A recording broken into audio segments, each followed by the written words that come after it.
प्रिय मित्रों, मराठा संघ पर ब्रिटिश ईस्ट इंडिया कंपनी की बढ़ती पकड़, छत्रपति शिवाजी महाराज चरित्र श्रृंखला, परिवर्तन की आहट। 18वीं सदी के अंत में भारत की धरती पर एक नई शक्ति धीरे धीरे अपने कदम जमा रही थी, ब्रिटिश ईस्ट इंडिया कंपनी।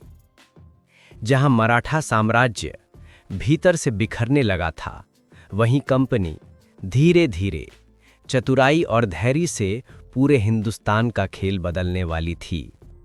एक मराठा संघ, एक विशाल शक्ति पर भीतर से कमजोर। मराठा सरदारों के झंडों का दृश्य। शिंदे, होड़कर, भोसले, पंत। मराठा संघ अपने चरम पर था। उत्तर से दक्षिण तक प्रभाव, करोड़ों की प्रजा, मजबूत सेना, पर अंदर ही अंदर मतभेद गहराते जा रहे थे। होड़कर बनाम शिंदे, भोसले बनाम पुणे दरबार और पेशवा की कमजोर पकड़, इन सब ने मराठा को एकता से दूर कर दिया था। 2. कंपनी की रणनीति।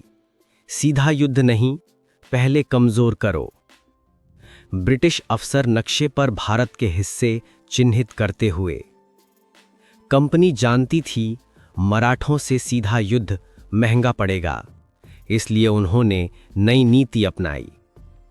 अंदरूनी फूट को गहरा करो, सरदारों से अलग अलग समझौते करो, आर्थिक दबाव बढ़ाओ और कूटनीति के नाम पर नियंत्रण बढ़ाओ, यानी बिना तोप धागे राजनीति से जीत हासिल करो।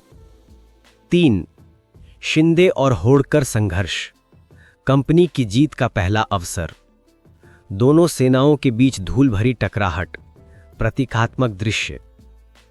1802 में होड़कर और शिंदे आमने सामने आ गए। यह टकराव मराठा शक्ति को आधा कर गया। ब्रिटिशों ने तुरंत समझ लिया कि यह सही समय है और वे दरबार की राजनीति में गहराई से उतर गए। 4. बाजीराव द्वितीय का संकट, कंपनी की चाल सफल। पुणे दरबार में बेचैन पेशवा, सलाहकारों की चिंता। दरबार में संघर्ष बढ़ा। होड़कर पुणे पर चढ़ाए। बाजीराव द्वितीय न कमजोर सेना जुटा पाए, न मजबूत गुट।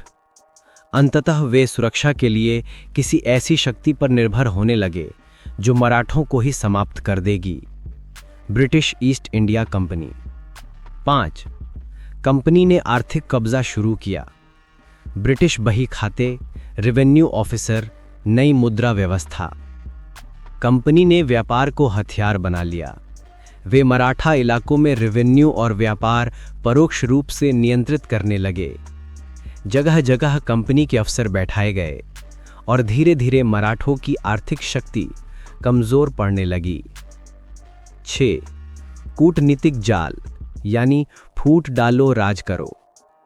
ब्रिटिश अधिकारी निजी बैठकें करते हुए कंपनी ने पक्की रणनीति बनाई कि हर मराठा सरदार को दूसरे के खिलाफ खड़ा करो। किसी को तोपें दी गईं, किसी को रुपए, किसी को सुरक्षा का वादा और किसी को गद्दी दिलाने का भरोसा। धीरे धीरे सरदार ब्रिटिशों पर निर्भर होने लगे और संघ एकता खो बैठा। 7.